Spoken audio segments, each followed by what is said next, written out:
Hello student, आज हम class 10th के मैथ का जो चैप्टर 12 है जिसका नाम है सर्कल से रिलेटेड जो चैप्टर है उसका एक्सरसाइज एक ही अब नया जो एनसीईआरटी मैथ का इंट्रोड्यूस हुआ है उसमें एक ही एक्सरसाइज है और पुराने वाले वो एक्सरसाइज है पुराने वाले बुक का जो 12.2 था वो अब नए वाले बुक में रह गया है। बाकी सबको नए सिलेबस के अनुसार डिलीट कर दिया गया। तो हम नए सिलेबस के अनुसार 12.2 को पहला मानते हुए आज हम उसके बारे में आज इंट्रोडक्शन पार्ट देखेंगे। ठीक है, देखो तो चैप्टर का आपको जैसे नाम पता है कि चैप्टर का नाम है एरिया रिलेटेड टू सर्कल्स। तो सबसे पहले तो देखना है कि सर्कल होता क्या है। तो सर्कल है कोई भी सर्कुलर चीज़ जो पूरी तरीके से सर्कुलर है, वो क्या होता है? सर्कल होता है।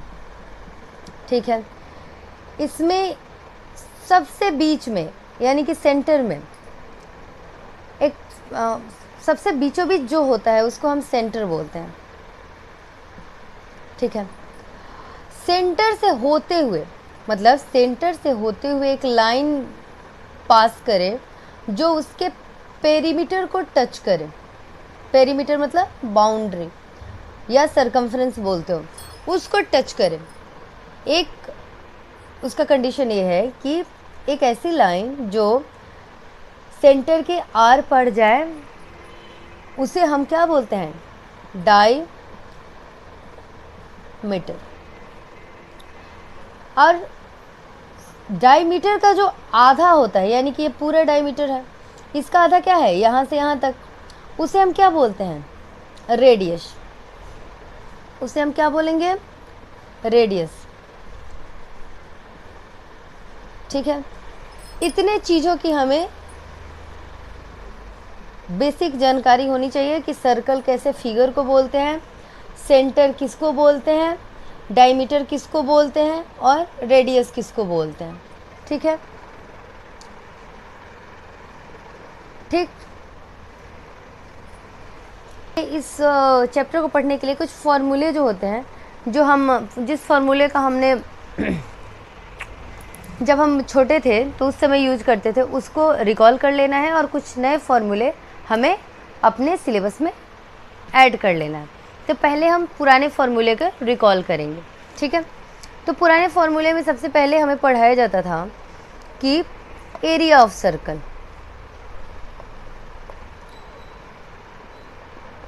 और दूसरा पढ़ाया जाता था हमें सरकमफ्रेंस ऑफ सर्कल।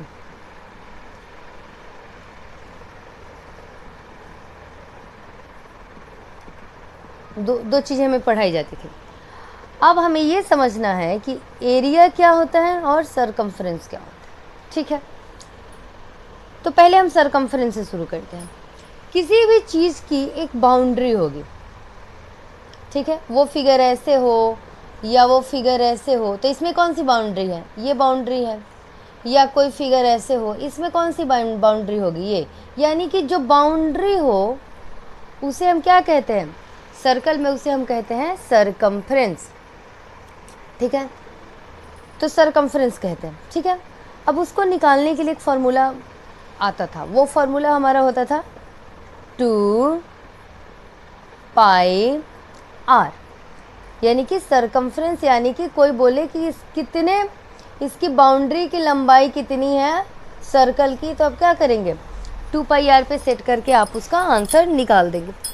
अब आते हैं एरिया किसे कहते हैं। जो अंदर का ये सेक्शन बच गया, बाउंड्री तो हमने पता कर ली 2 पाई r से, ये एरिया जो अंदर का ये सेक्शन बच गया उसे हम बोलते हैं एरिया। क्या बोलते हैं?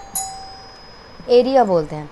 तो एरिया का फॉर्मूला क्या होता है? एरिया का फॉर्मूला होता है पाई r स्क्वायर। एरिया का फॉर्मूला हमारा हो गया पाई r स्क्वायर। ठीक, तो ये दो फॉर्मूले हमें क्या थे? पहले से हमें पता थे, पिछले क्लास से हम पढ़ते आ रहे हैं। अब हमें कुछ फॉर्मूले और उसमें ऐड करने होंगे, जिसमें से एक फॉर्मूला आपका होगा sector of circle. Sector of circle. Sector of circle क्या हुआ?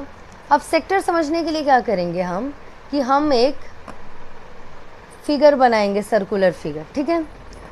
ये एक उसका सेंटर हुआ, सेंटर से ये एक आर हुआ, ये एक आर हुआ, ठीक है।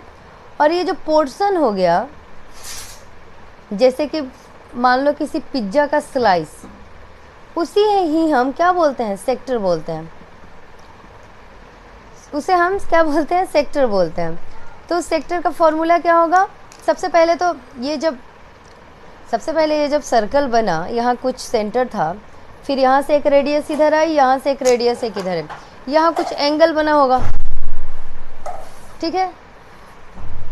तो अब सेक्टर के फॉर्मूले में उसी एंगल को यूज करना होता है। तो वो फॉर्मूला क्या बन जाता है? वो फॉर्मूला बनता है थीटा। थीटा मतलब क्या? जो एंगल बन रहा है सेंटर से, थीटा इंटू 360 डिग्री इंटू ये सेक्टर जो है वो किसका पार्ट है? वो पार्ट है हमारे एरिया का। एरिया का पार्ट है, तो इसीलिए हम क्या करेंगे? थीटा बाई 360 इंटू एरिया वाला फॉर्मूला, ठीक है। ये हमारा क्या हो जाता है? सेक्टर का हो जाता है। क्यों सेक्टर? क्योंकि एरिया के हिस्से से ही निकल के बना है। एरिया क्या होता है? अंदर वाला पार्ट, उसी के हिस्से से निकल के हमारा सेक्टर बना है। तो सेक्टर का फॉर्मूला हो जाएगा हमारा theta by 360 into pi R square. अब एक और फॉर्मूला देखते हैं। अब ये फॉर्मूला है हमारा आर्क का। आर्क का फॉर्मूला, अब आर्क क्या होता है? फिर एक सर्कल मान लेते हैं, ये सेंटर होता है, फिर दो, ये तो जो अंदर से जो शेडेड पोर्शन बना ऐसा, वो हमारा सेक्टर था। लेकिन यहाँ से यहाँ तक की जो सरकमफ्रेंस हुई, मतलब इस पॉइंट से इस पॉइंट तक की जो सरकमफ्रेंस हुई, उसी को हम बोलते हैं आर्क। तो ये निकालने का फॉर्मूला होता है। फिर वही फॉर्मूला थीटा। थीटा क्या? जो यहाँ एंगल बना वो थीटा डिवाइडेड बाय 360 इंटू, ये किससे निकला है? एरिया से निकला है कि सरकमफ्रेंस से? सरकमफ्रेंस से निकला है। तो यहाँ पे क्या इंटू होगा? सरकमफ्रेंस हो गया। तो अगर सेक्टर निकालना हो तो हम क्या करेंगे? सेक्टर निकालने के लिए हम एरिया के फॉर्मूले से इंटू करेंगे, और अगर हमें आर्क निकालना हो तो हम किससे इंटू करेंगे? हम इंटू करेंगे आपके आर्क यही होता है ना, तो आर्क को इंटू हम करेंगे 2 पाई आर से, यानी कि सरकमफ्रेंस से। अब एक दो क्वेश्चन था, एरिया ऑफ सर्कल, दूसरा था सरकमफ्रेंस ऑफ सर्कल, हमारा सेक्टर ऑफ सर्कल, और चौथा क्या था? आर्क निकालने के लिए। अब एक और फार्मूला हमारे पास आता है कि अगर कोई सर्कुलर एरिया है, ठीक है, तो उसका माइनर सेगमेंट निकालो, ठीक है। अब माइनर सेगमेंट क्या होता है? देखो, एक ये सेंटर हुआ, इससे कोई आया रेडियस, इससे आया, और फिर ये रेडियस आपस में ऐसे जुड़ गए, ठीक है। तो ये वाला जो शेडेड पोर्शन होगा, इसे ही हम क्या बोलते हैं? इस शेडेड पोर्शन को हम बोलते हैं माइनर सेगमेंट, ठीक है, माइनर सेगमेंट बोलते हैं।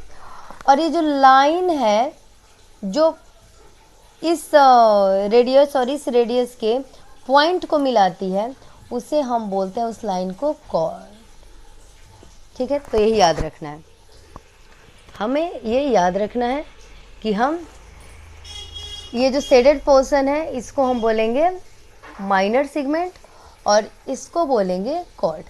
अब एक और चीज़ होता है मेजर सेगमेंट। मेजर सेगमेंट होगा जो ये शेडेड पोर्शन को छोड़ के बाकी ये सब जो एरिया बच गए, ये शेडेड पोर्शन को छोड़ के, यानी कि माइनर सेगमेंट को छोड़ के जो बाकी एरिया बच गए, उसको हम क्या बोलते हैं? उसको बोलते हैं हम मेजर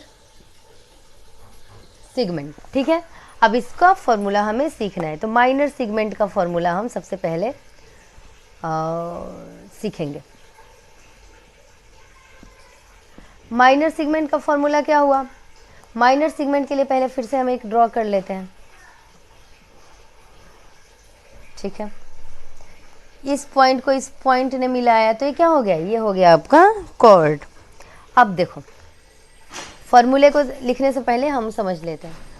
अगर हम ये पूरा सेक्टर निकाल लें, मतलब कि अगर हम इस पूरे सेक्टर को निकाल लें, ठीक है, और पूरे सेक्टर में से ये ट्रायंगल जो बना उसके एरिया को माइनस कर दें, इस पूरे सेक्टर में से अगर हम इस ट्रायंगल के एरिया को माइनस कर दें तो हमें ये मिल जाएगा ना। उसी तरीके से हम फॉर्मूला को लिखते हैं। फॉर्मूला लिखते हैं कि sector of circle minus sector of पूरा सर्कल से माइनस किसको कर देंगे? हम माइनस कर देंगे एरिया ऑफ ट्रायंगल। जैसे ही मैंने क्या किया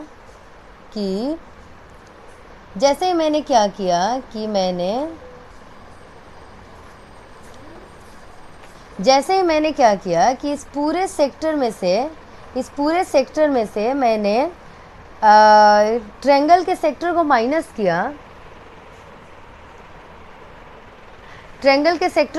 किया, हमारा क्या आ गया? माइनर सेगमेंट आ गया, ठीक है। तो सबसे पहले हम पूरे सेक्टर को निकालेंगे, यानी कि पूरा सेक्टर निकाला, उसमें से हम ट्रायंगल के एरिया को माइनस कर देंगे, हमारा माइनर सेक्टर आ जाएगा। अब एक लास्ट फार्मूला देखते हैं। वो फार्मूला हमारे पास होता है किसी भी चीज़ के मेजर सेगमेंट को निकालने का। मेजर सेगमेंट को कैसे निकालेंगे? मेजर सेगमेंट को निकालने के लिए सोचो, मेजर सेगमेंट क्या हुआ? मेजर सेगमेंट आखिर हुआ क्या? ये रहा हमारा सर्कल, ये सेंटर, ये हुआ हमारा माइनर सेगमेंट। पूरे सर्कल के एरिया में से अगर हम माइनर सेगमेंट को घटा दें तो हमारा आता है मेजर सेगमेंट। तो लिख लेते हैं मेजर सेगमेंट का फॉर्मूला क्या होगा? Area of circle minus minor segment, ये हमारा होगा आपका फॉर्मूला। यानी कि मिला जुला के हमें 5-6 फॉर्मूले की ज़रूरत पड़ेगी इस चैप्टर को सॉल्व करने के लिए। अब हमने आपको फॉर्मूला दे दिया, अब इससे रिलेटेड क्वेश्चन को हम सॉल्व करेंगे कि कैसे कैसे इस क्वेश्चन को हम अप्रोच करके उसको सॉल्व करेंगे, ठीक है। आशा करते हैं कि यहाँ तक आपको कोई तकलीफ़ नहीं है। अगर कोई समझ में कुछ नहीं आ रहा है तो प्लीज़ आप हमें कमेंट सेक्शन में बताएंगे।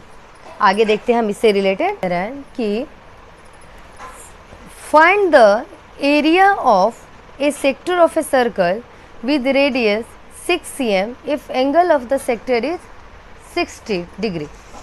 तो पहले हम इस क्वेश्चन के अनुसार हम फिगर को फॉर्म कर लेते हैं, क्योंकि ऐसे क्वेश्चन में फिगर का इम्पोर्टेंस बहुत ज़्यादा होता है। तो जितनी आप फिगर के ऊपर काम करेंगे, जो क्वेश्चन कह रहा है, उतना आपको ये चैप्टर ईजी लगेगा और उतनी जल्दी आपकी समझ विकसित होगी। तो पढ़ते हैं, क्वेश्चन पढ़ते जाते हैं और इस क्वेश्चन जो कह रहा है उसकी फ्रेमिंग करते जा रहे हैं। क्वेश्चन कह रहा है find the area of A sector, यानी कि सबसे पहले तो हमें फाइंड क्या करना है वो लिख लेते हैं। फाइंड क्या करना है आपको? Area of sector. यहाँ मैंने ऐसे लिख लिया, ठीक है, कि क्या फाइंड करना है हमें? Area of sector with radius 6 centimetre. अब जो और इन्फॉर्मेशन है उसको हम प्लेस करते हैं। ये आपका सर्कल हुआ, रेडियस कह रहा है 6 सेंटीमीटर। तो अगर सेक्टर निकालना है तो ऐसे ही पोर्शन होगा, ऐसे पोर्शन होगा, ठीक है।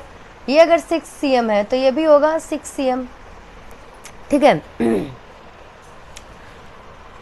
If angle of the sector is 60, और यहाँ पे जो एंगल बना रहा है, यहाँ पे वो कितने का बना रहा है? वो बना रहा है 60 डिग्री का। ये हमारे पास इतना इन्फॉर्मेशन है। अब इसके अनुसार हमें एरिया ऑफ सेक्टर क्या करना है? फाइंड करना है। फाइंड करते हैं। तो हमने पहले पढ़ रखा है कि area of sector area of sector is equal to क्या होता है, थीटा डिवाइडेड बाई 360 इंटू क्या, ये एरिया है तो किससे निकला है, ये जो सेक्टर है सॉरी वो किससे निकला है, एरिया से। तो एरिया को यहाँ इंटू करेंगे। बच्चे कंफ्यूज रहते हैं कि यहाँ पाई आर स्क्वायर लगाएं कि 2 पाई आर लगाएं। तो सेक्टर, जाहिर सी बात है, सेक्टर जो निकला है हमारा वो सेक्टर निकला है एरिया से निकला है, तो हम एरिया का फॉर्मूला से इसे इंटू करेंगे। बस ये मैंने याद करने के लिए बताया। अब थीटा आपका कितना है, 60 360, यानी तो मतलब जो थीटा होता है वो हम ऊपर लिखते हैं इंटू, उसके बाद डिवाइडेड बाय 360 इंटू पाई की वैल्यू कितनी होती है 22/7 इंटू आर कितना दिया आपका 6 cm, 6 इंटू 6।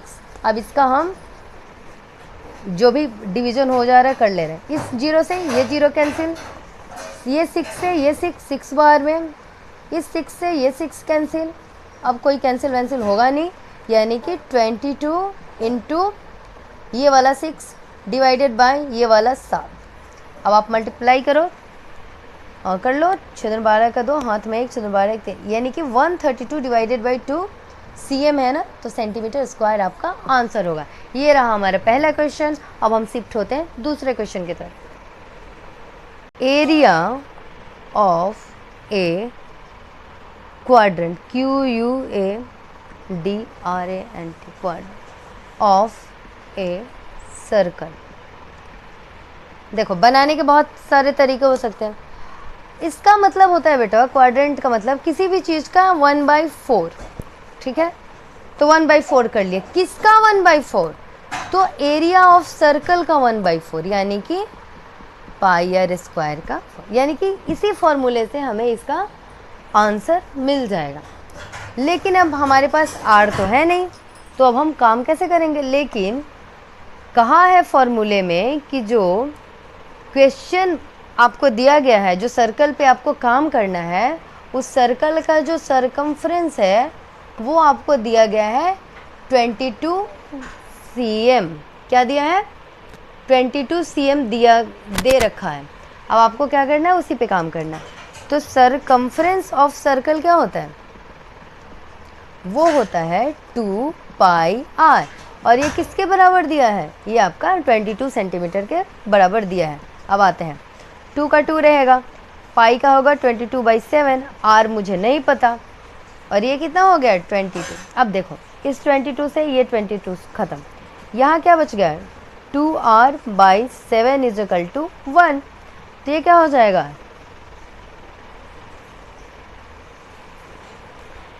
बच गया हमारा 2r/7 इज इक्वल टू 1। तो ये क्या हो जाएगा 2r इज इक्वल टू होगा 1 इंटू 7, ठीक है, 1 इंटू 7 हो गया। अब इसको हम थोड़ा इधर सॉल्व कर लेते हैं। तो 2r इज इक्वल टू हो गया 7, तो r इज इक्वल टू कितना हो गया 7/2 हो गया। हमारा r आ गया, ये जो r था वो आ गया हमारा, रेडियस आ गया 7/2 सेंटीमीटर। अब हमें निकालना क्या है, फाइंड द एरिया। हाँ, अब r जैसे ही निकला उसको हम इस फॉर्मूले पे पुट कर लेंगे, कर लेते हैं। 1/4 इंटू पाई की वैल्यू कितनी थी 22/7 इंटू आर कितना है आपका 7/2 इंटू 7/2। ये देखो, ये 7 से ये 7 कट गया, ठीक है, इस 2 से ये 11 बार में कटा, ठीक, अब कुछ नहीं कटेगा, यानी कि 11/7 डिवाइडेड बाय 4 इंटू 2, यानी कि हमारा आंसर हो गया 77/8 cm, ठीक है। जाहिर सी बात है सर्कल से रिलेटेड है, तो सबसे पहले हम एक सर्कल डिवाइड कर लेंगे। अब कह रहा है क्वेश्चन कि the length of the minute hand of a clock is 14 centimetre. मान लो ये घड़ी है, यहाँ पे सुई जहाँ से फिक्स होती है वो पॉइंट है, मिनट क्लॉक मान लो इसको, मिनट क्लॉक हो गया। इसकी लंबाई कितनी बता रही है, बता रही है 14 सेंटीमीटर। ओके, कह रहा है कि the length of the minute hand of a clock is 14 cm। मैंने काम कर लिया। Find the area swept by the minute hand in 5 minute. अब देखो, अब यहाँ पे है ये घड़ी की सुई, 5 मिनट में घड़ी की सुई कहाँ आई होगी, मान लो यहाँ आई होगी, आ गई, तो ये भी तो अब कह रहा है कि 5 मिनट में जो इसने एरिया कवर किया है उसका आप एरिया बताइए। तो ये क्या है, ये हमारा है सेक्टर, ये हमारा है सेक्टर का फॉर्मूला। यहाँ पे लगाएंगे हम सेक्टर, क्योंकि सेक्टर ऐसे ही होता है ना पिज्ज़ा के स्लाइस जैसा। तो घड़ी की सुई यहाँ थी, जब घूमते घूमते 5 मिनट में यहाँ आई, तो एक तरीके से उसने क्या किया, ये एरिया स्वेप्ट किया, ये एरिया यानी कि कवर किया। ठीक है, अब इस एरिया के का फॉर्मूला क्या होता है, एरिया मतलब इस एरिया लिखते हैं एरिया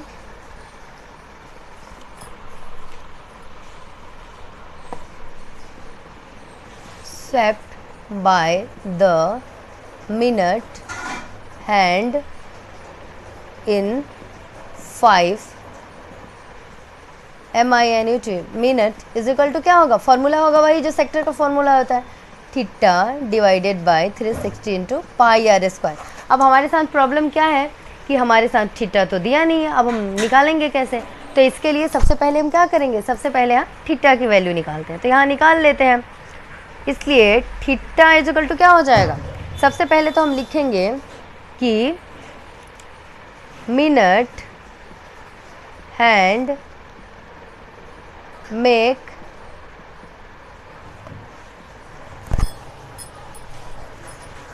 मिनट हैंड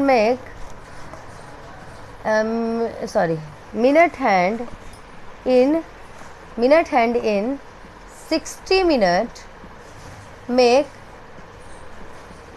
एंगल, कितना एंगल बनाती है 360। आपको पता है कि यहीं से आप गोल गोल गोल गोल चलते हैं, यहीं पहुंच जाए तो आपने कितना कवर किया, 360 कवर किया।